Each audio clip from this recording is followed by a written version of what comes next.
Նրանք օգտագործում են բոլոր տեսակի մեխանիզմները մեր հասարակությանը պարակտելու համար, իսկապես ցավալի է, որ սա տեղի ունենում Եվրամիության ինստիտուտների ձեռքով։ Այսպես է արձագանքել Վրաստանի արտգործնախարարը Եվրախորհրդարանի կողմից Վրաստանի վերաբերյալ ընդունված բանաձևին։ Նրա խոսքով Եվրախորհրդարանի բանաձևում կան բազմաթիվ անսովոր գրառումներ, այդ իսկ պատճառով անհնար է լուրջ գնահատել փաստաթուղթը։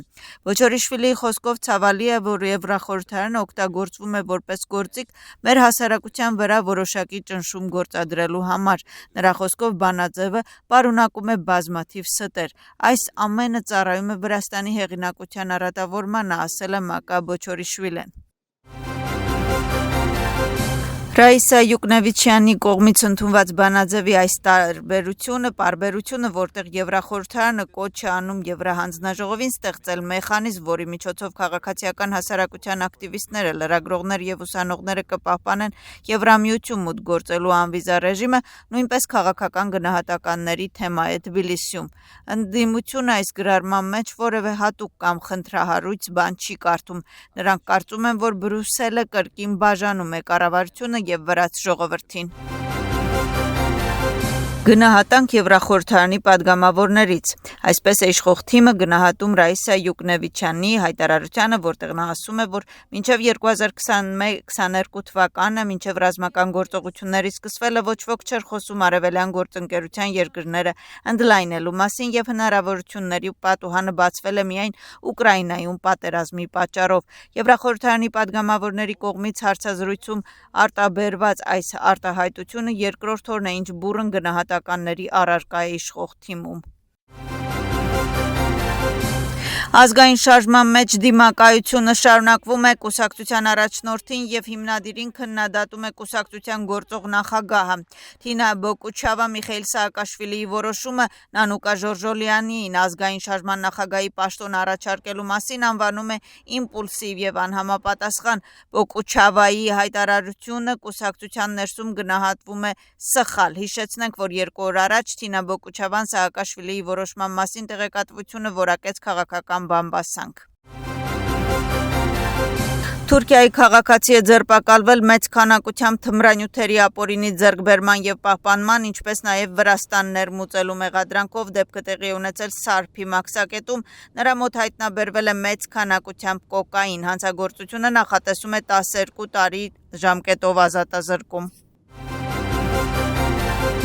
Թբիլիսիի դատաբժշկական դեպարտամենտը հաջողությամբ հանձնեց ամերիկյան հավատարմագրման կենտրոնի տարեկան գնահատականը։ Սա աշխարհի ամենահեղինակավոր և բարձրակարգ հավատարմագրման մարմիններից մեկն է, որը լաբորատորիաների հավատարմագրման միջազգային համագործակցության և միջազգային հավատարմագրական ֆորումի լիիրավ անդամ է։ Ամերիկացի փորձագետը մանրակրկիտ ստուգել է դեպքի վայրում աշխատանքի ստանդարտ գործառական ընթացակարգերը և դիտարկել վրացի դատաբժշկական փորձագետների աշխատանքի ամբողջական գործընթացը իրական միջավայրում։ Քննչական ծառայությունը ձերբակալել է 2 անձի ապօրինի ձեռնարկատիրական գործունեության և ապօրինի եկամուտների օրինականացման փաստով։ Հետաքննությամբ պարզվել է, որ մեղադրյալները Գուրիայի շրջանի Սուփսա գետից համակարգված կերպով արտահանել են իներտ նյութեր առանց համապատասխան թույլտվության և լիցենզիայի։ Ընդհանուր առմամբ անօրինականորեն արդյունահանվել է 32,957 խորանարդ մետր իներտ նյութ, որը կազմում է 380,804 լարի։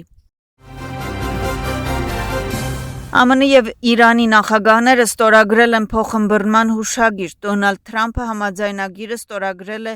Վերսալի պալատում կազմակերպված ընթրիքի ժամանակ։ Դա հեշտ չէր, կարող եմ վստահաբար ասել, ստորագրելիս ասել է Թրամփը։ Ամերիկայի վարչակազմի պաշտոնյայի խոսքով Թրամփը ստորագրել է փաստաթղթի տպագիր տարբերակը, որից հետո ստորագրված պատճենի լուսանկար ուղարկվել է իրանական կողմին։ Հուշագիրը ուժի մեջ կմտնի անմիջապես և որպես առաջին քայլ Իրանը անմիջապես կբացի Հորմուզի նեղուցը, իսկ ԱՄՆ-ն անմիջապես կվերացնի ծովային շրջափակումը, գրել է Պակիստանի վարչապետը սոցիալական ցանցում։ Նրա խոսքով երկու կողմերից ամենաբարձր մակարդակով համաձայնագրի ստորագրումը ցույց է տալիս ԱՄՆ-ի և Իրանի պատրաստակամությունը հակամարտությունը լուծել դիվանագիտական միջոցներով։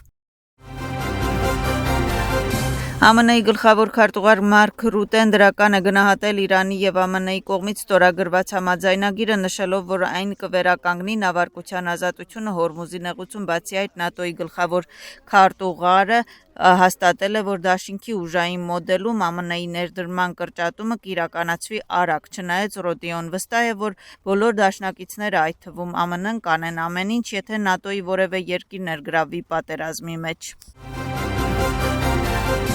Չինաստանը ողջունում է ԱՄՆ-ի եւ Իրանի միջև ձեռք բերված համաձայնագիրը, ինչպես Չինաստանի արտգործնախարարը նշել է Իրանի արտգործնախարարի հետ հեռախոսազրույցում, գլխավոր խնդիրը բոլոր կողմերի կողմից ստանձնված պարտականությունների իրական կատարումն է։